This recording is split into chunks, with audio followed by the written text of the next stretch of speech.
Saudações, saladeiro! Seja muito bem-vindo, seja muito bem-vinda. Muito bom estar com você aqui novamente. Voltei de repente, meio que do nada mesmo, por duas razões bem específicas. A primeira delas é porque eu tô de recesso e tô com tempo para gravar vídeos. E a segunda é porque teve uma galera pedindo vídeo de revisão para o Colégio Naval.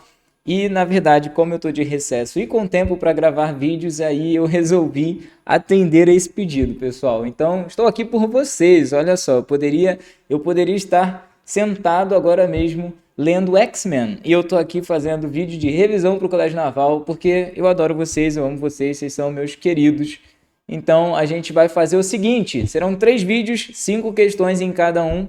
Eu vou revisar os conceitos, ler as questões, fazer com vocês e tirar dessas questões o máximo de conceito que a gente conseguir para vocês se prepararem para as próximas. Porque não adianta de nada isso aqui ser um gabarito comentado, vocês vão assistir, vão falar, aham, legal, concordo com você, e acabou. Mas a nossa ideia é trazer algum tipo de preparo para o que pode acontecer nesse final de semana.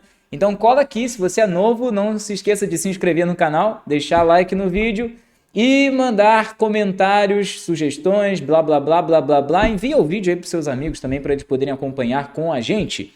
Então bora lá. A primeira questão que eu separei aqui é bem simples e ela engloba um monte de coisinhas que a gente acaba deixando passar porque acha que é muito simples. Então vamos lá.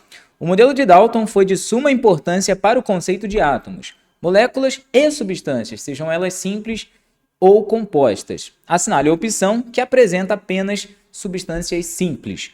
Vamos relembrar algumas coisinhas. Dalton ficou muito conhecido pela tal da bola de bilhar, mas é muito importante a gente entender que o modelo atômico de Dalton ele surge para justificar, para explicar as hipóteses de Lavoisier de conservação de massas. Então Lavoisier observou experimentalmente que em uma transformação química as massas se conservam e para interpretar isso atomicamente falando, Dalton sugeriu que os átomos eram de fato indestrutíveis e que possuíam massa, por isso maciços. E a ideia de um átomo esférico é justamente porque a esfera era até então, e até hoje, na verdade, né, a forma mais estável em que uma grande concentração de massas pode se sustentar. Então fazia muito sentido o átomo ser esférico na visão de Dalton. Mas o que pouco se fala sobre Dalton é que ele estipulou o conceito de elemento químico. Foi Dalton que trouxe esse conceito à tona. Eu não sei muito bem se ele inventou esse termo, mas as primeiras publicações que utilizam isso são de John Dalton, elemento químico. E para ele, elemento químico eram átomos que possuíam características semelhantes. E como Dalton era um cara que estudava a massa de átomos, no caso de Dalton, a ideia de elemento químico está atrelada à massa. Então, átomos que pertencem ao mesmo elemento químico são átomos que teoricamente possuem a mesma massa. Isso na visão de Dalton, estamos falando de 1808. O conceito de elemento químico hoje já é diferente, a gente está falando do conceito de Dalton. E dentro dessa ideia, então, é possível classificar as substâncias. Essa ideia de substância também ela foi bem utilizada pelo Dalton e a ideia de classificá-la, já que ele era um cara que estava estudando os elementos químicos e a percepção de que átomos podem ser diferentes entre si, não são todos iguais. Que até então, segundo lá a atomística de Demócrito e Leucipo, átomos eram pequenas partículas, então acreditava-se que tudo era formado por átomos que eram essas pequenas partículas e que eram todas iguais. Não se tinha esse questionamento de que, bom, os átomos que compõem a água podem ser diferentes dos átomos que compõem a madeira, porque são coisas diferentes. Substancialmente falando, são coisas diferentes. Então, esses conceitos aí eles estão todos atrelados. Mas a gente precisa aqui, nessa questão, saber qual das opções apresenta apenas substâncias simples. E o conceito de substância simples é bem tranquilo de entender. São substâncias que possuem constituintes formados pelos mesmos elementos químicos. E aí, quando eu falo de constituintes, esses constituintes eles podem ser 3 coisinhas diferentes, nem sempre a mesma coisa, mas ao falar de constituintes, a gente pode estar falando de moléculas, a gente pode estar falando de retículos, ou a gente pode estar falando de átomos. Os constituintes, pessoal, são a parte mínima de uma substância. Isso é o que define, de fato, uma substância. O que a gente chama de substância ou substância simples, que é até um conceito meio redundante, né? Substância pura, que é um conceito redundante, porque se algo é substância, tecnicamente é puro. Substância é aquilo que possui constituintes iguais, ou moléculas iguais, ou retículos iguais, ou átomos iguais. Depende da natureza das ligações desses constituintes. Se são ligações covalentes, formam moléculas. Se há ligações iônicas no constituinte, então formam retículos. E dependendo do tipo de retículo, se for o caso de ligações metálicas, são todos átomos iguais. A gente pega uma barra de ferro pura, só tem átomos de ferro. Todos os átomos pertencem ao mesmo elemento químico. Então a gente precisa analisar nesses constituintes das opções aqueles que apresentam apenas um tipo de elemento químico. E a única opção que traz isso para a gente é a letra B. Na letra B a gente tem aí 3 componentes moleculares, o O3, que é o ozônio, o famoso gás ozônio, o gás iodo, I2, e o gás nitrogênio, N2. São todos substâncias simples. E nesse caso, são substâncias moleculares. Porque como que a gente pode identificar isso rapidamente? São todos ametais, então são substâncias formadas por ligações covalentes, portanto, moleculares. Vamos para a questão 2. Se eu estiver falando muito rápido, faça aquele negócio que vocês fazem nos vídeos do YouTube, né? Diminuir a velocidade. Questão 2. Considere os átomos genéricos A, B e C. Sabe-se que o número de massa de A é igual a 101. O número de massa de C é 96 e o número atômico de B é 47. Além disso, tem-se o conhecimento de que A é isóbaro de B, B é isótono de C e o íon C2+ é isoeletrônico de A. Sendo assim, quais são os números atômicos dos elementos A e C? Pessoal, esse tipo de questão é muito clássica do Colégio Naval. O Colégio Naval sempre tem uma questão nesse sentido aqui, de semelhanças atômicas. Esse é o tema dessa questão, praticamente. Semelhanças atômicas. Tem um pouquinho de estrutura dos átomos também, mas o tema principal aqui é semelhanças atômicas, porque se a gente não souber atômicas, se a gente não souber o que são isótopos, isótonos, isoeletrônicos, isóbaros, a gente não faz essa questão. Então tem que saber esses conceitos aí. Vamos revisar isso? Bom, quando a gente compara um átomo com o outro, a gente pode fazer comparações de acordo com diferentes características dele. Podem ser comparações em relação ao número atômico, e aí a gente chama átomos que possuem o mesmo número atômico de isótopos. E aí lembra que o número atômico é a mesma coisa que o número de prótons. Dá para a gente memorizar aqui, ó, com aquela letrinha P ali no meio. Os isótopos possuem os mesmos números de prótons. Ou os átomos podem ter os mesmos números de nêutrons, que aí a gente chama de isótonos. Olha como é que é tranquilo. A letra N ali no meio, a gente lembra que está relacionado com os números de nêutrons de átomos. Nêutrons. Ou eles podem ser isóbaros. Os átomos que são isóbaros possuem a mesma massa. E aí lembra o seguinte, número de massa atômica a gente representa com a letra A, lembram? Então, ó, olha esse Azinho ali no meio, dá para memorizar, né? São esses macetinhos, né? Mas ajudam bastante no meio do trajeto. Ou podem ser isoeletrônicos, que aí é bem óbvio, né, galera? Isoeletrônicos. Lembra que o prefixo iso a gente usa muito na química. Está relacionado com semelhança. Não é igualdade. O pessoal da matemática que vai agredir a gente verbalmente nos comentários. Isoeletrônicos, mesmo número de elétrons. Beleza, a letra tá horrorosa porque eu tô meio inclinado aqui para escrever. Mas enfim, a gente usa esses conceitos nessa questão. Gente, sempre que a gente tem essas questões com átomos genéricos, A, B e C, X, Y, W, eu sempre sugiro que a galera faça uma tabelinha. Então é isso que a gente vai fazer aqui no cantinho. Vou deixar esse trequinho aqui, esse resuminho ali para o canto, vamos diminuir isso. Vai ficar aqui no cantinho. e a gente vai fazer aqui uma tabelinha. Como vai ser essa tabelinha? Nas colunas, nós colocamos os átomos genéricos. Então, a gente tem aí o átomo A, o B e o C. A questão menciona uma outra espécie também, que é o C2+, mas vamos deixar ela de stand-by por enquanto. Agora, nas linhas dessa tabela, nós iremos colocar as propriedades atômicas, ou as partículas, que sejam. A gente sempre coloca essas partículas aqui, ó. Bota o número atômico, Z, ou você pode botar P de prótons também, não tem problema. Aqui embaixo a gente coloca o número de nêutrons, a massa, e como essa questão está mencionando elétrons, a gente coloca elétrons. Nem sempre a questão menciona elétrons, mas nesse caso ela está mencionando. Bom, agora nós iremos preencher essa tabelinha com os valores que foram dados pela questão. Então vamos reler o enunciado. Bom, sabe-se que o número de massa de A é 101. Então aqui, ó, massa de A, eu vou colocar 101. O número de massa de C é 96. Então na massa do C aqui eu vou preencher com 96. Beleza?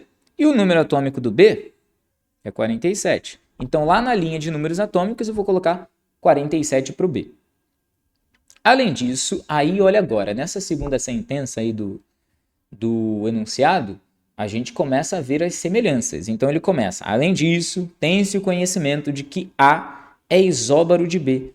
O que são átomos isóbaros? Isóbaros são átomos que possuem a mesma massa. Ó, coloquei aqui, ó. Isóbaros são átomos que possuem a mesma massa. Se o A é isóbaro de B, eles têm a mesma massa. Se a massa do A é 101, a massa do B também é 101. Então, A é isóbaro de B. B é isótono de C. Bom, peraí. A gente não tem nem o número de nêutrons de B, nem o de C. Mas a questão está dizendo que eles são isótonos. O que eu vou fazer aqui? Ó? Vou chamar o número de nêutrons de B de Nzinho e colocar Nzinho para o C também, só para a gente saber que são iguais. Porque quando a gente descobrir esse número, é só repetir no outro. Tranquilo. Está dizendo que o B é isótono de C e o íon C2+, é isoeletrônico do A. Bom, o íon C2+, vamos pensar aqui com a gente. O íon C2+, é o C que perdeu 2 elétrons, certo? Então vamos deixar essa informação por último para a gente ir desenvolvendo aqui. Ó. Número de nêutrons, a gente pode calcular utilizando a massa e o número atômico. Por quê? A massa, vamos relembrar que a massa, o número de massa de um átomo é igual ao número de prótons mais o número de nêutrons. Logo, se nós queremos o número de nêutrons, a gente pode pegar a massa e diminuir pelo número de prótons, certo? Então aqui a gente tem a massa do B e o número de prótons do B.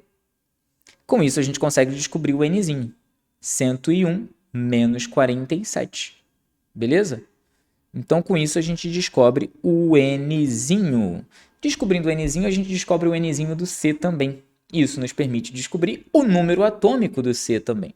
Então a gente segue essa sequência, na resolução da questão. Bom, 101 menos 47 dá 54. Cadê? Laranjinha, 54. Já que o número de nêutrons do C é igual ao de B, que eles são isótonos, a gente pode dizer que o Nzinho do C também é 54. Por isso que foi bom a gente botar aquele Nzinho ali. Beleza. Agora a gente consegue descobrir o número atômico, o Zzinho aqui, ó, do C. Né? Para a gente descobrir o número atômico, é só pegar a massa e diminuir pelo número de nêutrons. Ou seja, 96 menos 54. Isso dá 42. A resposta para tudo no universo. Na verdade, vocês não vão entender essa referência, obviamente, porque vocês têm, sei lá, 13, 14 anos. Vocês nunca leram Guia do Mochileiro das Galáxias, nem devem ter visto o filme, que é bizarro, horrível, mas é bem legal, divertido. Eu sugiro que vocês assistam. Bom, ok, a gente já tem aí o número atômico do C. E com isso a gente conseguiria matar a questão, né, que é a letra B. Mas como é que a gente sabe que o número atômico do A é 40, né, para a letra B estar certa? Que ele fala que o íon C2+, cadê, ó? O íon C2+ é isoeletrônico do A. C2+, tem 40 elétrons, porque o C, sem ter a carga, tem 42. 2 mais, ele perdeu 2 elétrons. Então, o C2 tem 40 elétrons. Logo, o A também tem 40 elétrons.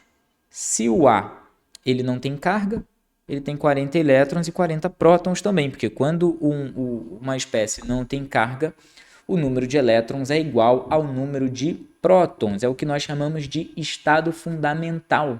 É a espécie neutra, um átomo neutro. Então é isso, pessoal. Vamos mais uma questão nesse vídeo aqui. Eu sabia que ia ficar longo, já está em 16 minutos, mas é importante que a gente tenha... Qualquer coisa eu corto algumas coisas aí no meio. A gente tem como revisar conceitos, isso é importante. A questão 3 aqui é sobre ácidos e bases, neutralização, mais precisamente balanceamento. Considere as reações de neutralização representadas abaixo. Na primeira, está em Ultra HD. Ácido sulfúrico, H2SO4, mais o hidróxido de cálcio, CaOH2, formando sulfato de cálcio e água.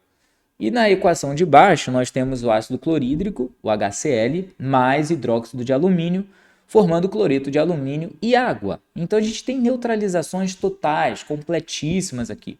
A gente só precisa saber os coeficientes estequiométricos, o balanceamento. E fazer balanceamento de neutralização, pessoal, é muito simples. Pelo amor de Deus, não fica... vamos usar a regra do macho. Para que isso? Não precisa. Aí você vai ficar fazendo elemento por elemento aqui? Não tem necessidade. Então, presta atenção. O que é neutralização? Vou gastar 5 minutos porque você precisa entender isso daqui. O que é a neutralização?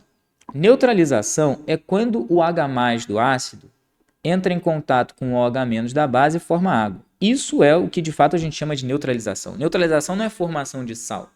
A formação de sal ela acontece como uma consequência. Sobra um cátion, sobra um ânion, mas o que a gente chama de neutralização é isso aqui. O que significa que para a neutralização acontecer totalmente, as quantidades de H+ e de OH- precisam ser iguais. Se elas não são, a gente tem que balancear para elas ficarem, porque ali a gente tem neutralizações totais. Então, significa que se não formou sal ácido nem sal básico, todo H+ neutralizou o OH-, ou vice-versa. Não interessa quem neutraliza quem. Então, as quantidades precisam estar iguais. Para cada H+ formado, para cada H+ liberado, a gente precisa de uma hidroxila para formar uma molécula de água, por assim dizer. Se a gente trabalhar com mol, fica mais correto, né? 1 mol de H+ está para 1 mol de hidroxilas, que formam 1 mol de água. Ou seja, essas quantidades precisam bater.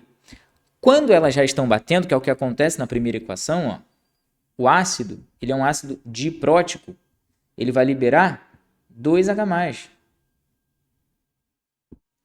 E a gente tem uma dibase também, que vai liberar 2 hidroxilas, né? 2 OH-, ou seja, 2 H+, 2 OH-, isso vai formar 2 mols de água.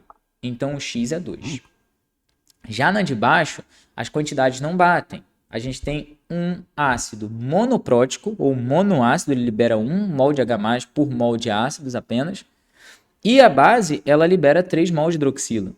Quando essas quantidades não batem, presta atenção no que você vai fazer.